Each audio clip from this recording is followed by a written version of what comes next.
This is Bible Project Podcast, and this year we've been reading through the Sermon on the Mount. With me is co-host Michelle Jones. Hi, Michelle. Hi, John. We have come to the final teaching in the entire Sermon on the Mount. Which is amazing. We made it. Now in this final teaching, Jesus puts a choice in front of his followers. What type of existence are you going to create in this world? What type of story are you going to live? Here's Tim.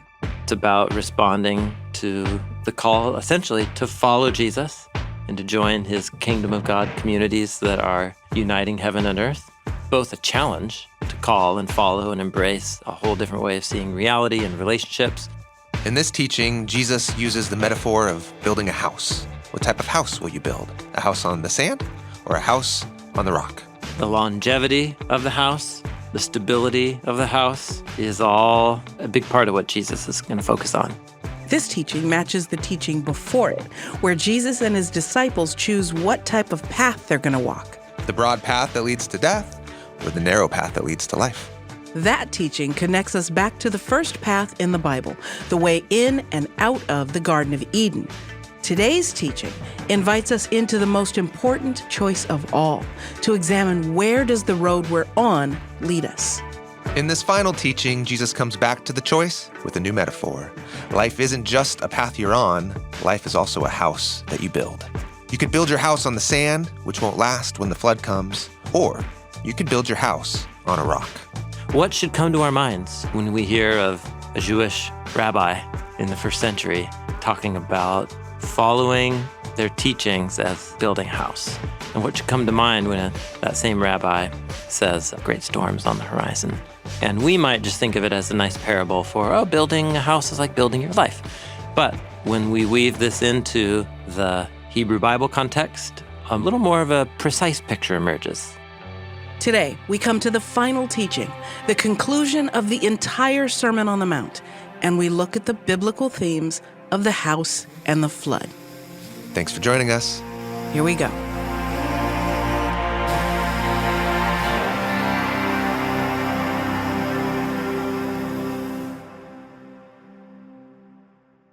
So the parable proper is in what we call or refer to as Matthew chapter 7, verses 24 to 27. John, you feel like you should do the honors of reading this last paragraph. Okay. Begins with, so then. That's a big so then. This is the concluding, so then. In light of the above. Everyone who hears these words of mine and does them, they will be like a wise man who builds his house on the rock.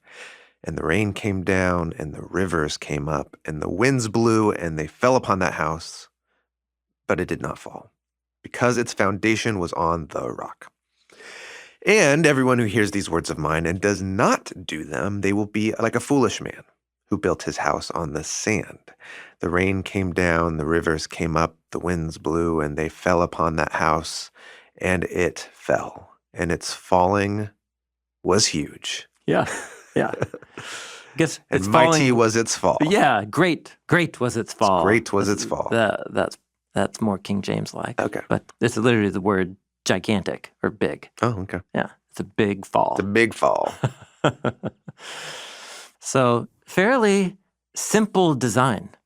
There's two little short parable stories designed very parallel to each other. Yep. And you can just see the contrasts between the two. You've got a wise person and a foolish person. You've got a house on the rock, house on the sand, same storm. Yeah, verbatim. Verbatim, same storm. One house on the rock built out by the wise person does not fall because its foundation is on the rock. And the foolish person who builds a house on a sand, the storm results in a huge fall. There you have it. So what's great is that the surface level meaning is just very clear. Yeah. Which is not typical for Jesus. Not always. Not always. Sometimes. Yeah, I guess not usually. Usually there's a little twist, a little riddle, a little something. You're like, what? Yeah. But this one's pretty simple to get on the surface level. Right. So you don't have to know anything about the Hebrew Bible or ancient Judaism. You could just pick up a Bible in whatever translation you read and just be reading the New Testament and be like, oh, I should take this Jesus guy seriously. He's telling me that ruin awaits if I don't listen, and endurance and refuge and safety will come if I do listen to him. Yeah. His words are a foundation I can build on. Yep. Yeah. And have security. Yep. No matter what storm might come. So notice that the opening of both little short mini parables is about hearing and doing the words of Jesus. Everyone who hears these words of mine and does them, that's wisdom, and that's a rocky house. And then everybody who hears and does not do, that's the fool and house on the sand. So it's about hearing and doing. James, in the New Testament, will famously pick up this image from Jesus and really run with it in the letter of James. He talks a lot about don't just be hearers of the word, but doers of the word, that kind of thing.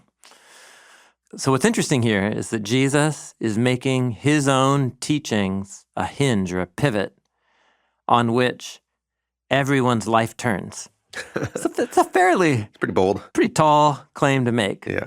And so here Jesus is definitely filling the shoes of a tradition in Israel going back all the way to Moses, of a prophet called to speak to Israel on God's behalf as a spokesperson for the covenant relationship between God and Israel. And so really Moses' final speeches in the Torah, what we call Deuteronomy chapters 32 and 33, have a very similar feel to this here. So for example, I'll just kind of read here. This is from Deuteronomy 32. Moses opens by saying, "Give ear, O heavens, and let me speak, and let the land hear the words of my mouth." So he's summoning heaven and earth. This is the end of the Torah, hyperlinking all the way back to Genesis 1:1, the heavens and the earth. Let my teaching drop down like rain. Let my speech distill like dew. His words are like the gentle waters that bring life to the land. But it's all about the words of his mouth. And as we go on, he's going to summon Israel to listen to his words. And if they reject them, ruin will come. And multiple times in Deuteronomy 32, he's going to accuse Israel of being, like in verse 6, foolish and unwise, a foolish, unwise people. Down in verse 28, he's going to call them a nation lacking in counsel with no understanding. Oh, if only they had wisdom, they would understand and discern their future. And he's calling them to embrace his words, to find blessing in life. And if they reject his words, well, the nations are going to descend upon you and destroy you and carry you into exile and so on. So the point isn't just even making a challenge like the one Jesus is doing, making his words the hinge on which this generation of Israel turns. That itself is Jesus stepping into a Moses-like role, which he's been doing all throughout the sermon. Like when he taught on the Torah, you've heard it said, I say to you, I'm here to fulfill the Torah and prophets. Yeah. His Moses-like role continues right on to the end. That's maybe just the first significant thing to pay attention to. Okay. So it does strike us as, well, that's a fairly bold thing to claim, but it also is fitting in the tradition here. Yes. But saying that you are following in the steps of Moses. Yeah, that's a tall order. That's a tall order. Yeah. But that's what we've been talking about. I've come to fulfill the Torah. Yep. Yeah. A greater righteousness. Yes. All of these statements of Jesus throughout the sermon is saying what Moses began and predicted someone would come after. I'm here to do that. Yes. Yep. Okay. So that's step one in considering Jesus saying, responding to my words is the difference between disaster for Israel or security. Jesus uses the binary of wise versus foolish. Oh, this is good. The Greek word for fool or foolish here is the Greek word moros, from which we get moron in English. Does anyone use that word anymore?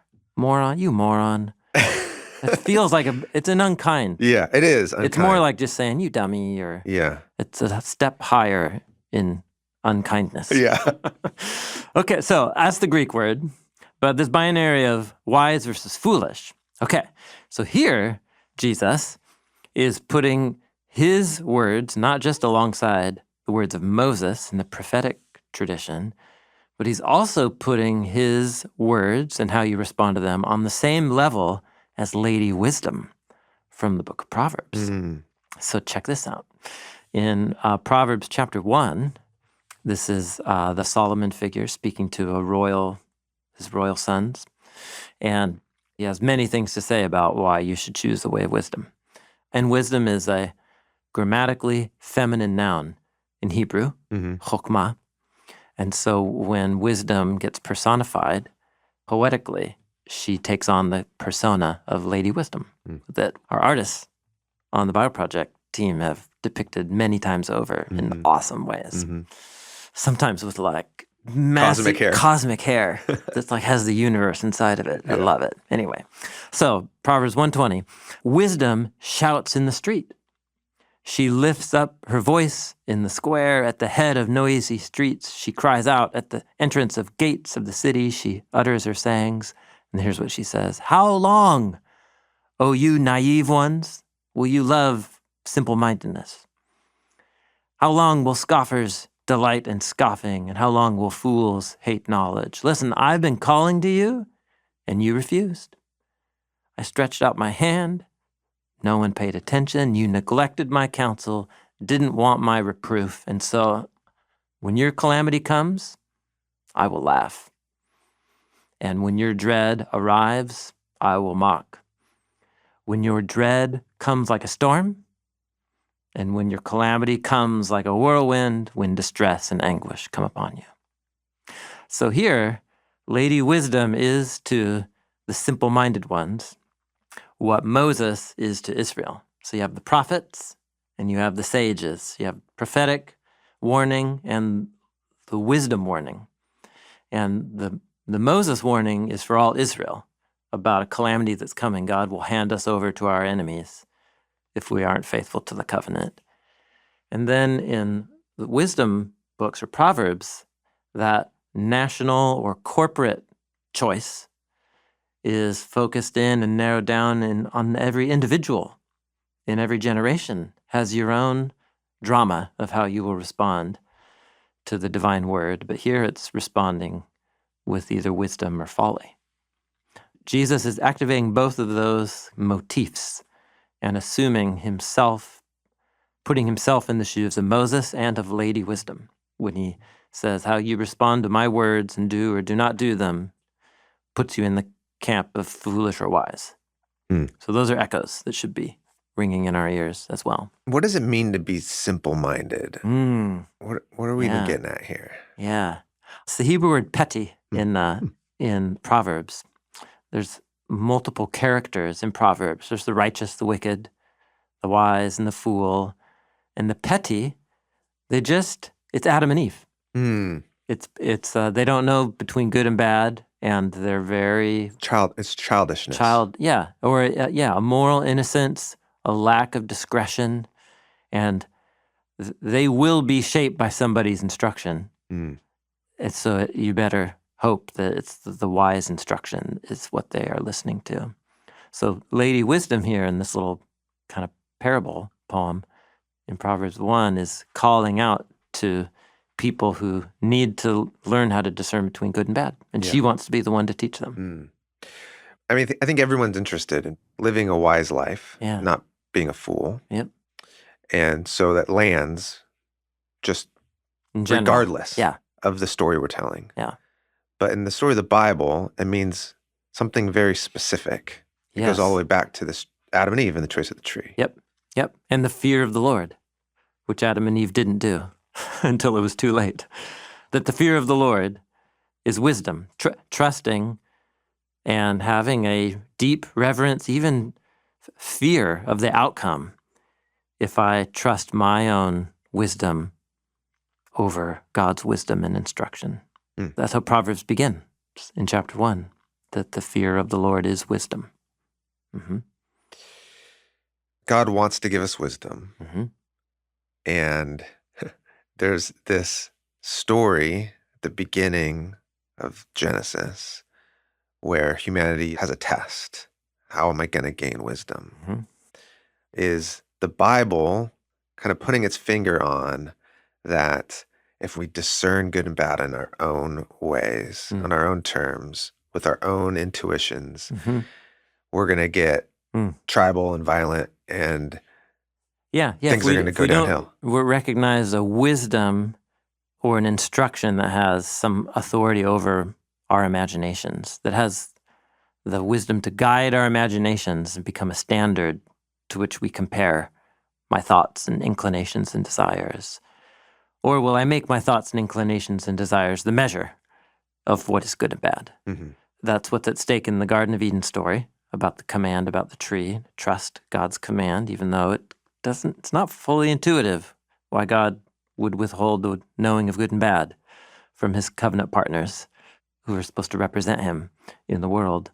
But God must have a plan, so I'll trust. That's what the command to not eat from the tree represents. And so also here, we're out here living the business of life, and I'd like to think that I know what's going on, and I'm going to use my wisdom and knowledge and desires as the measure for choosing what I think is good and bad.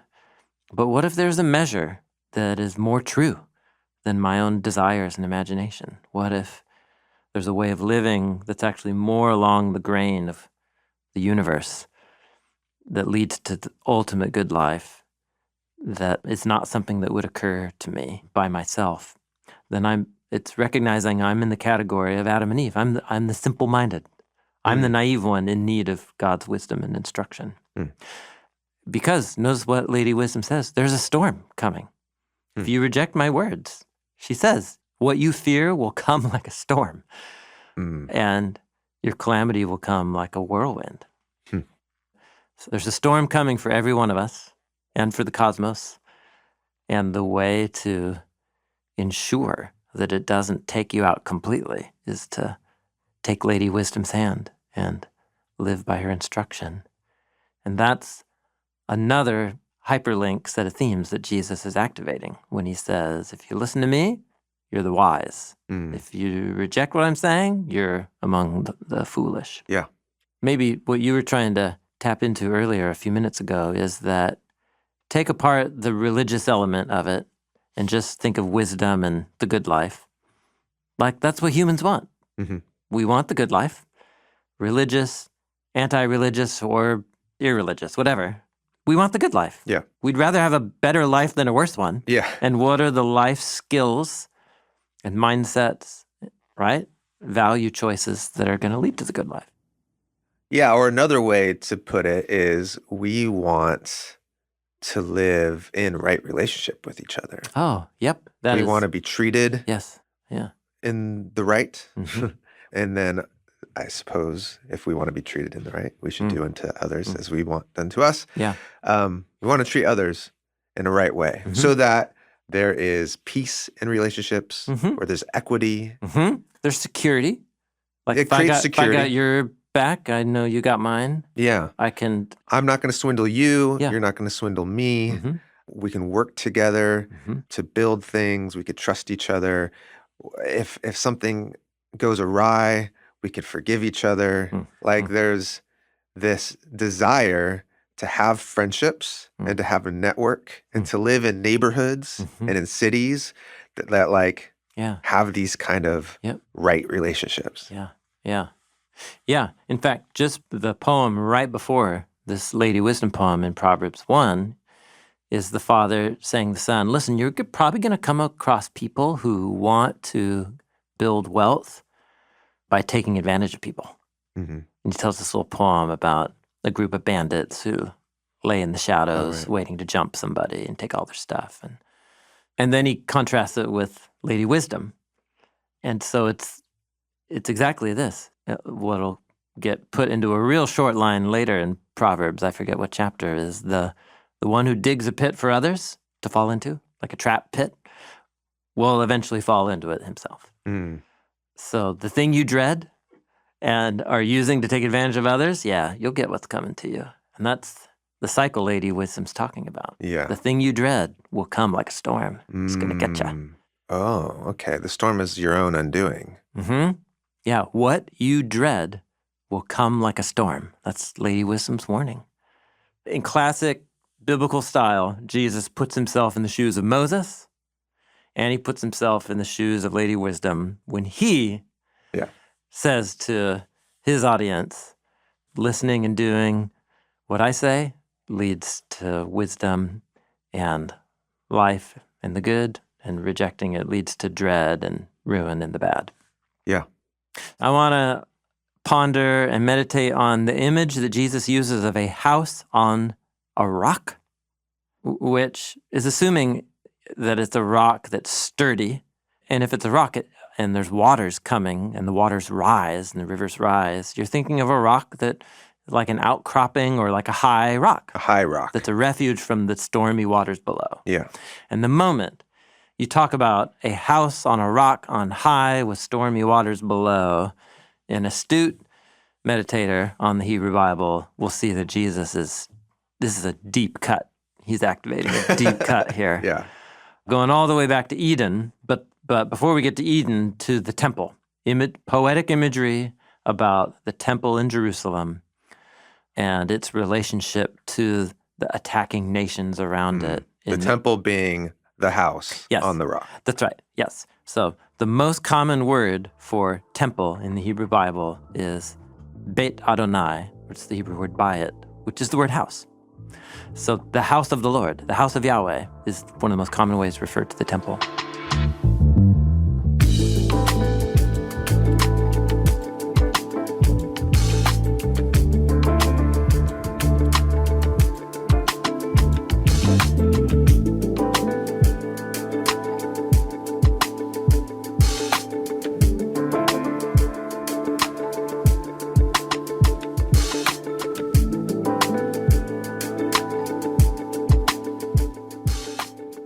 Jesus already in the Sermon on the Mount, especially in the opening, was activating language and imagery about the city on the hill. Remember that? You have the city on the hill, the light of the world. All that's taken from Isaiah. Isaiah chapter 2, Isaiah 11, Isaiah 60 and 61. So similarly, as he ends talking about building a house on the rock, he is activating many of those same passages again.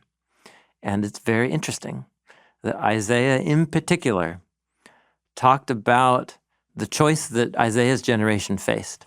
In Isaiah's day, the Assyrian Empire was on the horizon.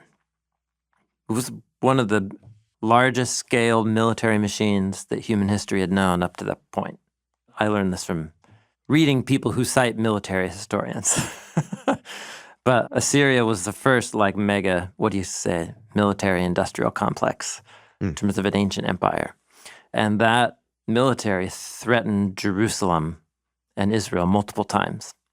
And so when Isaiah warned about the decisions that the kings of Jerusalem were making, he often compared Jerusalem to a house on a rock and that a flood storm was about to sweep through the land. This is fascinating.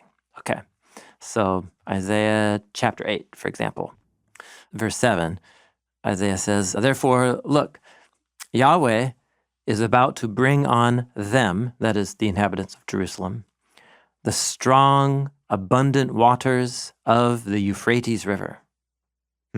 So that's one of the rivers that flows up by ancient Nineveh, which was the capital city of Assyria. So water has become a metaphor for Assyria. Yes, so I'm going to bring the strong, abundant waters of the Euphrates. That is the king of Assyria and all of his glory. So he's going to, what's those things? You know, when you have courtiers carrying on poles, like a royal throne platform. What do you call that? I don't know. Palanquin or Whoa. something? That's a fancy word. It is a fancy word.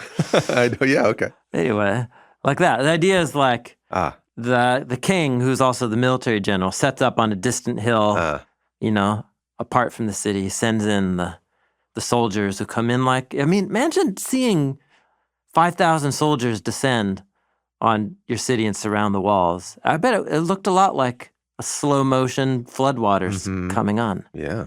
And that's the image here. Okay. The king of Assyrian's glory, that is the waters and the king, will rise up over all of the channels, spill over all of the banks, It will sweep into Judah, flowing over, passing through, reaching right up to the neck. And the spread of his wings will fill your land. Hmm. So, flood.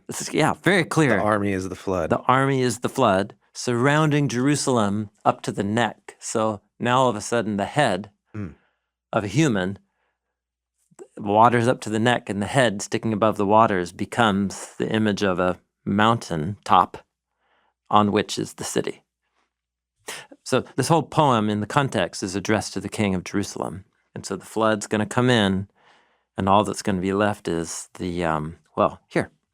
here's another poem from Isaiah 28 that's about the same thing. Therefore, this is what Yahweh God says. Look, I am laying in Zion, which is a name for the rocky hilltop that Jerusalem sat on. I am laying on Zion a stone, a tested stone, a costly cornerstone for the foundation. So Yahweh is building a house on a rock foundation on Mount Zion. Firmly placed, the one who trusts in it won't be disturbed. I'm going to make justice the measuring line and righteousness the level. So Yahweh is going to place a refuge on Mount Zion, but for the rest of the land, he's bringing a measure of justice throughout the land. Then hail will sweep away the refuge of lies, and waters will overflow the secret place.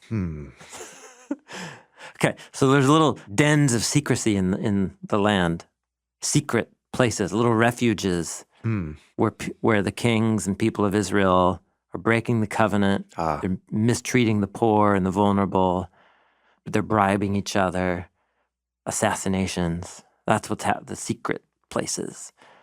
And Yahweh's going to bring a measuring line. Think of like a ruler. You lay the measuring line down, and everything below the line, swept away. Swept away. Everything above the line, safe. So below the line, a flood. Above the line, a foundation built on a special stone that is Mount Zion. And that's the image. So the rock, Yeah. the stone, is the boundary line Yeah. of what lasts and what doesn't last when justice comes. Yep. Yeah. Yeah. Yeah, that's right. And Yeah. the justice comes in the form of a flood. Yeah. And in this case, in Isaiah, it's the armies of Assyria. So the context is, in Isaiah's generation, he overlapped with 4 kings of the line of David, each of whom more or less was faithful to Israel's covenant with Yahweh and did justice and righteousness and worship Yahweh alone. But most of them didn't do very well at that. And so he announced that God was going to bring this generation to account for that and allow a flood to come and do what is described here. But those who are on Mount Zion, a part of this house or foundation building that's on the rock, you'll be above the storm, won't be swept away in the flood. I mean, it's exactly the imagery that Jesus uses. Yeah. I think that's the point I'm trying to make here. Right. He's not coming up with some brand new image. Yeah. He's quoting Isaiah. That's right. Yeah. So what we could do, I won't take time. You could go to the poetry of Jeremiah, like in chapter 6. You could go to the oracles of Ezekiel in Ezekiel 13. And they use the same language and the same imagery, except in their day, it's not Assyria. It's a century and a half later from Isaiah. It's Babylon. Babylon is the flood. And Babylon is described as a flood. You could look at Psalm 48, which depicts Jerusalem as this high city on a rocky mountain with the nations coming to attack below.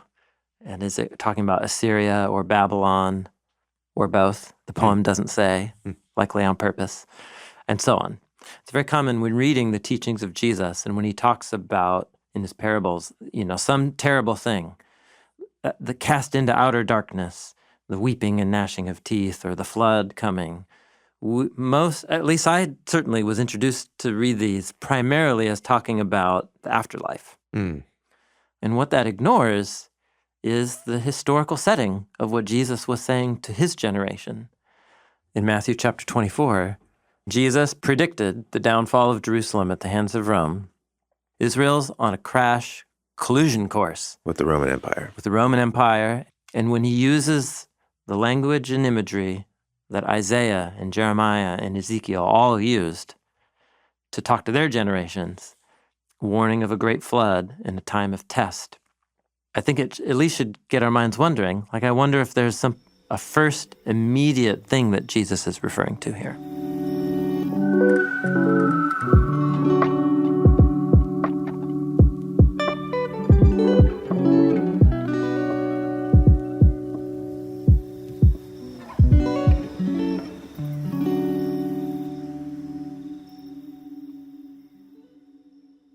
In the Hebrew Bible, floods are a way to describe justice, God's justice. Like the flood. Like in Genesis. like the, yeah, Yeah, that's the first the big big one. flood, Yeah, the big flood. which was an actual flood. Mm-hmm. In the narrative, it's an actual flood. Yeah. Rain from the skies. Rain from the skies. Oh, and sorry, it's a cosmic collapse because Yeah. God separated and contained the dark chaos waters of creation in the 7-day creation narrative. When humans unleash violence and injustice and bloodshed on the land, God will allow those same waters to collapse back in on the dry land and purify it. That's the flood story. Yeah. But then God brings forth a remnant out of that, saves them through the waters of death, and then transplants them on a mountain. The ark lands on a mountain where Noah gets off and builds a little altar on top.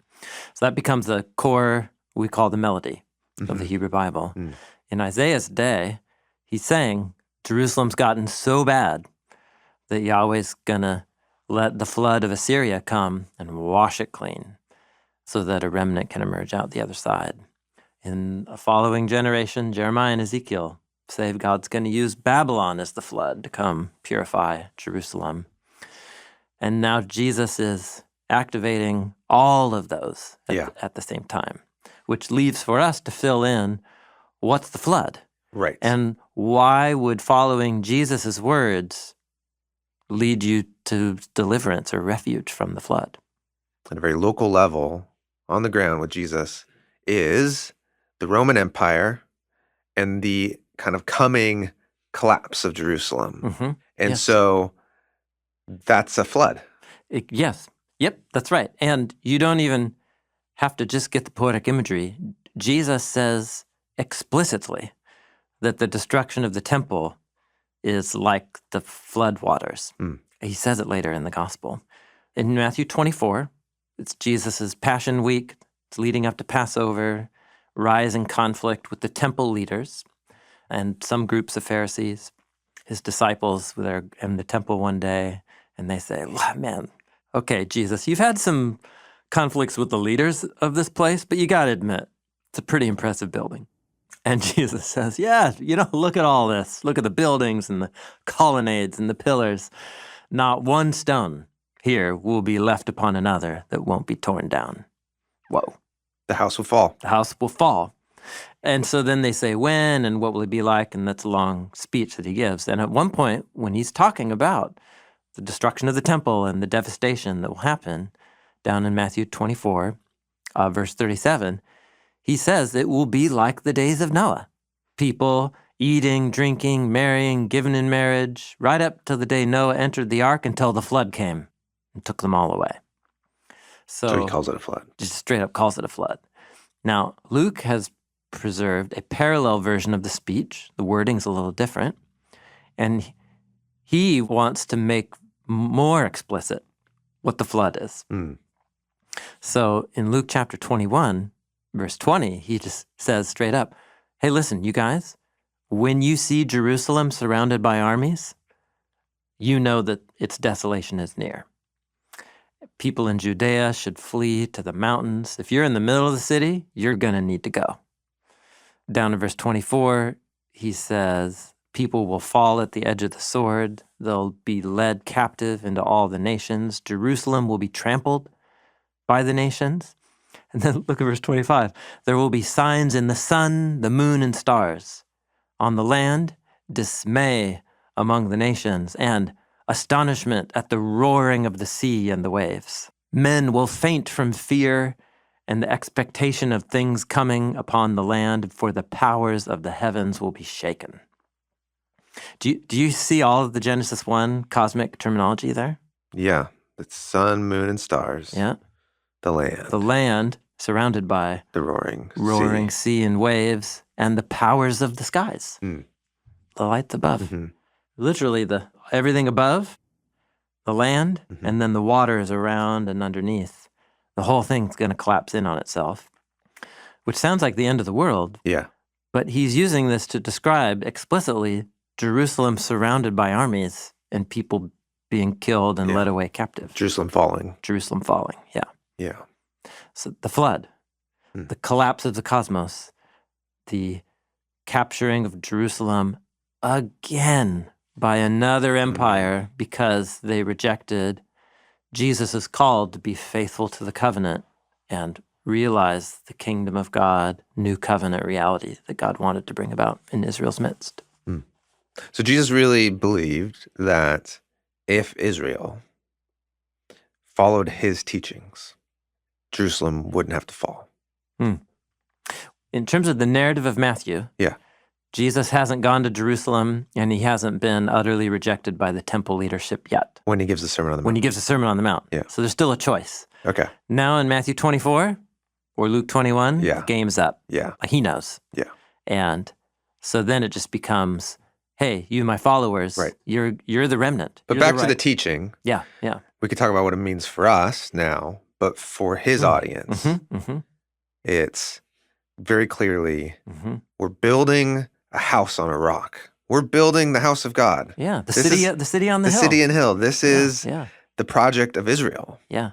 that God has made a covenant with to be The light to the nations. the light to the nations. Yeah. To And- do good works so that the nations will glorify God. And if you want to do that project, follow my teachings. Because if you don't, the house is going to fall. Yeah.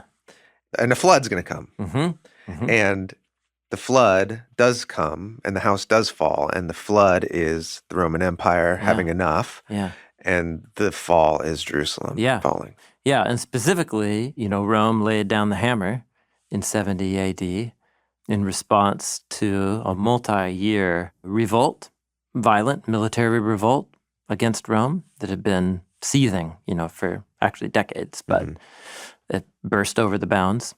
But then also the temple leadership and much of the leadership in Jerusalem had fully compromised and culturally assimilated to Greek and Roman culture. And so they're the power brokers trying to benefit from a partnership with Rome. And so all those parties get devastated in the Roman overthrow. And that's what Jesus was warning, because he was calling his followers to neither compromise, right, through cultural assimilation to the Greco-Roman way of life fully, but he was also calling his Israelite compatriots to lay down the sword and not resist with violence. And I think that's what is implied at this first, most basic layer of meaning. If Jesus's listeners were to follow his teachings, they would neither compromise nor revolt. They would find the way of the exile, like we explored in that video series and the wisdom warrior in the ethic of Daniel to resistant non-participation in the system. Anyway. Yeah. That's part of what's going on that first layer of meaning. And I just think it's important to honor that and to hear that in Jesus' teachings. And whatever we are going to hear in them, I feel like it should be in line with that. It's faithful. If we want to make it wider, which I think we can, to think of our world today and what is the cosmic flood facing any given generation, what's the personal flood and calamity that each of us has coming, and what does it mean for us to embrace and follow the teachings of Jesus and to weather the storm? That itself is a whole thing to meditate on too. Maybe that's where we should kind of do some concluding meditations here.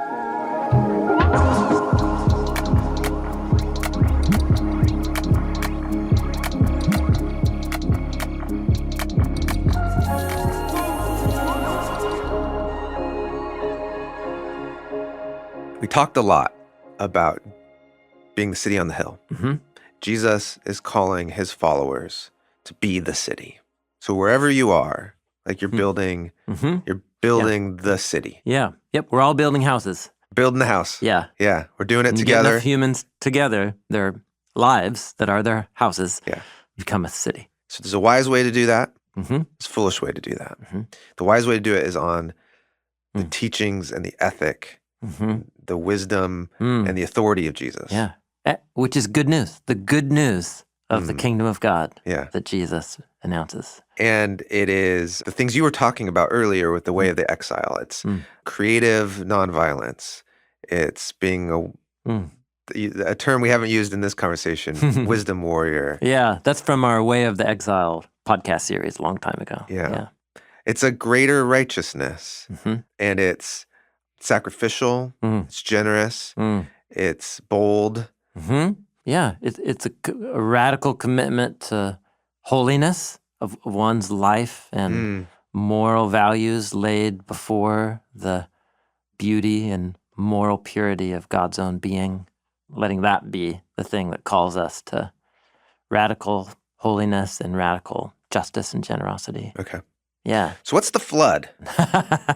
So, okay, if the flood is in Moses' generation, all the way back to Moses, he's warning God will hand us over to the fruit and the consequences of our decisions if we choose to embrace a way of life that enmeshes with the corruption and injustice of the nations. The pit that we dig will fall right into it. So on a corporate level, it's God handing people over to the long-term consequences of the decisions they've been setting in motion. And in Israel, that was being conquered by neighboring empires. That's the pattern in the Hebrew Bible. In Proverbs, remember, it got personalized. You go set a trap for someone. Yeah. and Do you'll that fall into enough that trap. times, you'll make enough enemies that they'll start laying traps for you. And right? Or you set enough traps and you're going to fall into your own You'll trap. fall into your own trap. Yeah, that's right. In other words, the ruin of a human life is almost always the result of a long series of decisions, the smaller decisions that led up to it. So I think there's an analogy there between the personal flood of consequences and the corporate flood of consequences, and they're intertwined. So in a way, an individual human's life will likely face many periods of floods, of the fruit of other people's decisions coming to ruin our lives, or the fruit of my own decisions, right, ruining to my own life. And then ultimately, the cosmic flood that's going to get us all is the grave. Exile from Eden and death in the land of dust and death. The powers of the snake chasing us to the grave. That's the ultimate personal flood. What is the ultimate flood? Death. Yeah. Yep. And what is the ultimate house on the rock that will survive that flood? That flood. And that is the kingdom of God. The kingdom of God that is heaven on earth, that is symbolized by the temple, which is a symbol of Eden. And are you in? Will you abide in the temple? That's right. So to live in the house on the rock, living by the wisdom of God revealed through Jesus, is like living in the paradise of Eden, following God's instruction, remaining close to the tree of life. And the land of dust and death and the flood may surround, but your life is hidden with the Messiah in God, as Paul the Apostle will say. And so many historical floods and personal floods beset our lives leading up to the great personal cosmic flood and the cosmic flood, whenever and whatever that's going to be. But there is a way to endure and live through the flood, and that is by hanging on to Jesus for dear life, which is what it feels like some days. Yeah. Okay, so there's the very personal, my life today. Am I living by wisdom? Am I setting traps, or am I seeking to live in righteous relationships? And the flood, there's these micro floods of just my own decisions coming back on me. I think most people can kind of get that. there's this then big cosmic Mm. flood of just death and destruction. We're all going to die. The sun is going to like die one day. It's only got so much energy. Yeah. Yeah. Like death, Mm-hmm. capital D death, Mm-hmm. is a Sorry. flood. And in between cosmic flood and personal flood is corporate floods, Yes. where a human community Yes. is given over to the consequences of its corporate decisions over a long period of time. And it seemed like Jesus was talking very clearly about that. About that. I want to make sure Mm. to see if there's not something there for us. Mm. Because what it seems like Jesus is saying is there's going to be like global upsets. Like there's going to be like big, horrible things that can ruin communities, wars. Mm-hmm. Yeah, Which are still rumors of happening. wars and earthquakes and famines. And he also talks about these. And it's kind of scary Yeah. to think about how fragile certain things are and how economics could just Yeah. collapse. Yeah. And this could happen and it can ruin communities. And it has happened And it has many happened. times over in human history. Right. Yes. Yeah. Yeah. Ooh. Okay. So is Jesus saying if you live and by my teachings, like you can survive that? Mm-hmm. Yeah. Because what I would say is kind of like, man, that's going to get us all, but at least we've got like the hope of a future deliverance. But what he's kind of like, seems like possibly saying too, is like big communal collapses don't have to happen if you live by the way of Jesus. Yeah, I suppose on one level, it might just be building little sandbag barriers as the waters rise. Because ultimately, we're outside Eden, man. We're going to die. Okay. We're all dying. And the universe is on a crash course, it seems. And in one sense, like given the world order, the current world order as it is, the flood's coming and we're outside Eden and we're not stopping it. But there is a way to remain close to the source of life and to survive even that flood. And here you'd have to keep on reading Matthew because Jesus actually becomes the first one whose house on the rock withstands the flood. And that's what Easter weekend is all about. Okay.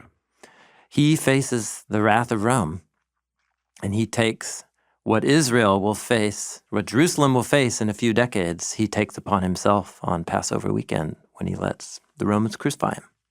It's as if he goes himself into the flood of death and out the other side to the empty tomb on behalf of us all. And it's not a house on a rock, it's a Roman execution rack on a tall. It is on a tall rock, though. Golgotha means a big rock that's in the shape of a human skull. That's what Matthew wants us to see here, I think. Yeah. And what the story of Jesus is about. And one of Jesus' teachings is take up your cross. Yeah, that's right. Come do this with me. Yeah. If you give up your life here outside of Eden, what you'll find is that you actually save your life by embracing the life of Eden itself. But it won't prevent you from having to go through some kind of flood.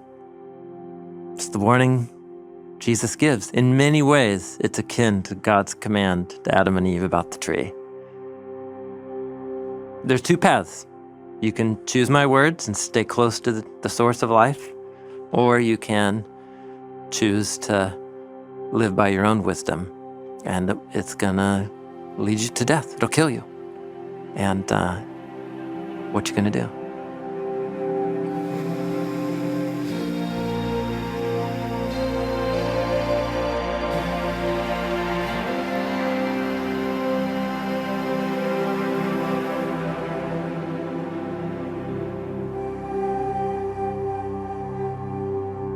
So this makes me wonder about how when you're building your house on sand versus rock, everything's fine as long as there's no storm. Yeah.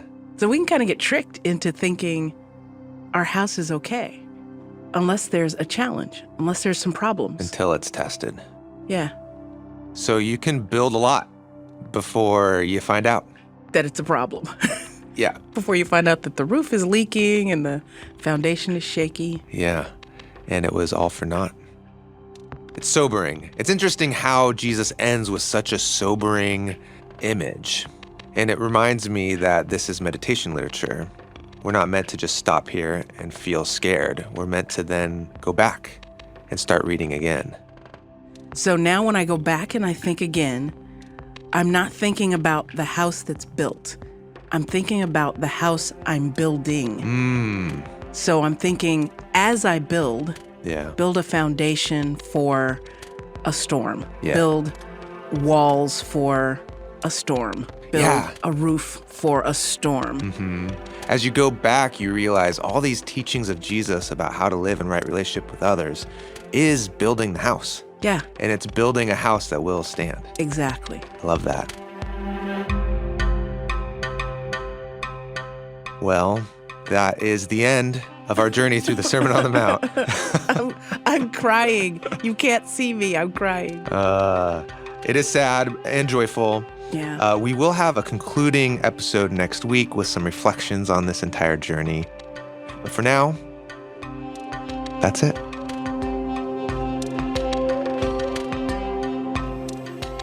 Bible Project is a nonprofit, and we exist to help people experience the Bible as a unified story that leads to Jesus.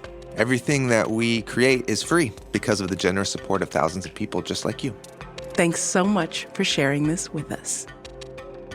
Hi, my name is Ellie, and I'm an engineering manager working on software for BibleProject.com and Classroom here at Bible Project. Hello, my name is Everett, and I'm the art director on the Sermon on the Mount video series. What I've loved this year is the chance to project my imagination back into the lives of Jesus' earliest followers, but also forward into the kingdom of God as Jesus describes it. One thing I enjoyed working on Sermon on the Mount this year is packaging our content in a weekly playlist experience. I learned about how to meditate on a smaller passage of scripture for extended periods of time while learning from both our new content and our back catalog. I want to thank everyone for the love they leave us in the YouTube comments. We get a thrill out of reading everybody's feedback and insights. Thank you for coming along on this journey with us as we explore Jesus' most famous sermon in various ways over this year. We believe the Bible is a unified story that leads to Jesus. We're a crowd-funded project by people like you. Find free videos, study notes, podcasts, classes, and more at BibleProject.com. John Collins is the creative producer for today's show. Production of today's episode is by producer Lindsay Ponder, managing producer Cooper Peltz, producer Colin Wilson. Stephanie Tam is our consultant and editor. Tyler Bailey is our supervising engineer. Frank Garza and Aaron Olson edited today's episode. Aaron Olson also provided the sound design and mix for today's episode. Nina Simone does our show notes, and Hannah Wu provides the annotations for our app. Original Sermon on the Mount music by Richie Cohen, and the Bible Project theme song is by Tense. Tim Mackey is our lead scholar, and your hosts, John Collins and Michelle Jones.